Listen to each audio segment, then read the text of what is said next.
Hey, want to make our octopuses glow in the dark? I thought so. Let's get started. Today we're going to be using these really cool paint sticks to make our octopus colorful. To use the paint sticks, they kind of look like a glue stick. To use them, you're going to open the cap just like you would a glue stick, and then you're going to color with the little amount of stick that's under the cap, okay? You're going to hold it like a pencil, and you're going to color in your shapes just like you would a crayon or a marker. So it's kind of like you're just coloring back and forth, up and down, side to side, in circles, and you want to color in the whole shape, okay? If you color in a shape, and it's not colored all the way like that, that doesn't look so great. So make sure you color in all of your shapes so that you can't see the white showing through on a shape that you colored, okay? I'm using fluorescent or neon paint sticks. That way our octopus will glow in the dark under a black light. These are called paint sticks because they're made from solid paint. So they're not going to be as messy or watery as regular paint, but we still don't need to touch it. We need to color a shape and let it dry without touching it with our fingers. Also, please be careful not to lay your wrist in an area that you've already painted. So you may want to turn your paper sideways sometimes so that you don't lay your wrist in the wet paint, okay? You can use any of the colors from your container. You can color your tentacles with patterns, or you can color them all the same color, or you can use 2 or 3 different colors to color in your tentacles. Same thing with the suction cups and the dots on his head or her head. You can color it like a pattern, or you can just choose anything you want. Try your best to stay off the black lines that we made with a paint marker last time.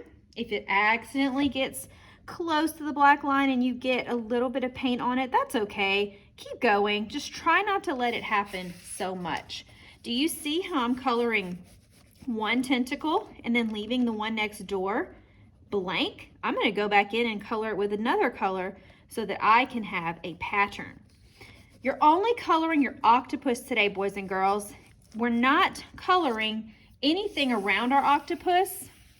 We're leaving that white. But you'll see later, I'm going to color in my bubbles. You can if you want. But I want you to leave the background or the area around your octopus, all this white part, leave that blank because we are going to paint that in with watercolor to make it look like our octopus is underwater, okay? But you're going to paint your octopus today with the paint sticks. You can use any color you want, remember, and you can color in patterns or you don't have to. I'm going to speed this up while you watch. Please don't paint as fast as I do when I speed it up, but you color nice and neat, nice and slow to make sure you stay in your lines. And I cannot wait to see these colorful octopuses.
Our octopuses look amazing from last time, but something is missing. What is it? Oh yeah, watercolor paint. Let's paint our background with watercolor to make our octopus look like it's underwater.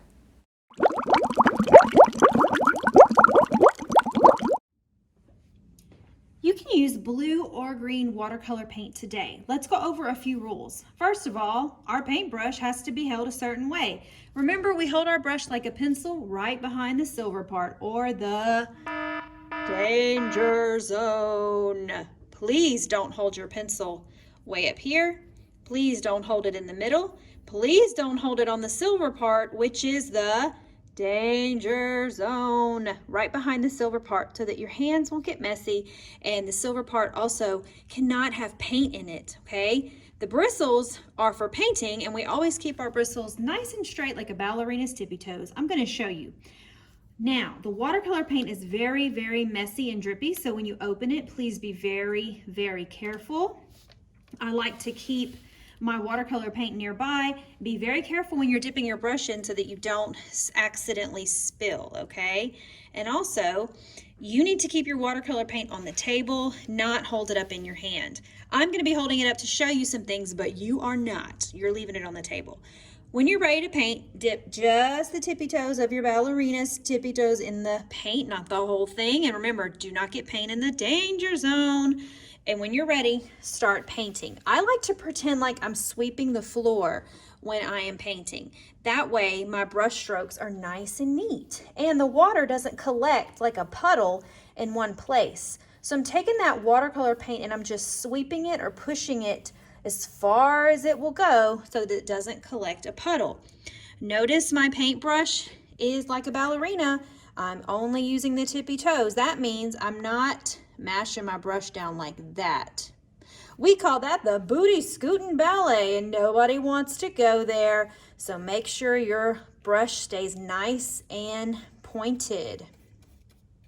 I also like to carry my brush with my hand underneath while I'm moving around in case it drips. I would much rather it drip on my hand than drip on my beautiful octopus. I'm painting one side right now, and I'm getting very close to these black lines around my octopus. Trying not to get any paint on the black line. If it happens, it's okay. Try not to let it happen again. And I'm definitely not getting any paint on my octopus. Try very hard to stay close, but not on top of it. Don't forget about these little corners at the bottom, and be careful around your pointy tentacles. That's why I'm turning my brush sideways when I'm painting these lines, because I have a corner to paint around. Very good. Remember, pointy tippy toes, pointed brushes. You'll know you need more paint when your brush makes a scratchy line or a scratchy sound. So, see a scratchy line right there. That means my paintbrush is thirsty and it needs more watercolor paint. So I dip a little bit more and paint over that scratchy line. And remember, you're pushing the paint around just like you're sweeping the floor, almost like you're sweeping a puddle of water. Push it around so that you don't have a big puddle. Also, always leave your paper flat on the desk like it's taking a nap. If you raise up your picture to show Miss Dalmy or a friend, your watercolor paint will drip all down your beautiful octopus. We don't want that to happen, so keep your paper flat at all times. Also, be very careful when you're going around your bubbles. You don't want to paint inside your bubbles, you want to paint around them. So I'm curving my brush like the circles are curved. And I'm going very careful to get close to that black line, but not on top of it, and definitely not on top of my beautiful bubbles, okay? If you left your bubbles white, guess what? You're gonna paint the inside with the watercolor paint. But if you colored your bubbles like me with the paint sticks, they are gonna be painted around the paint stick shapes. I love it. Now our octopus looks like it lives in its environment under the ocean. I can't wait to see yours.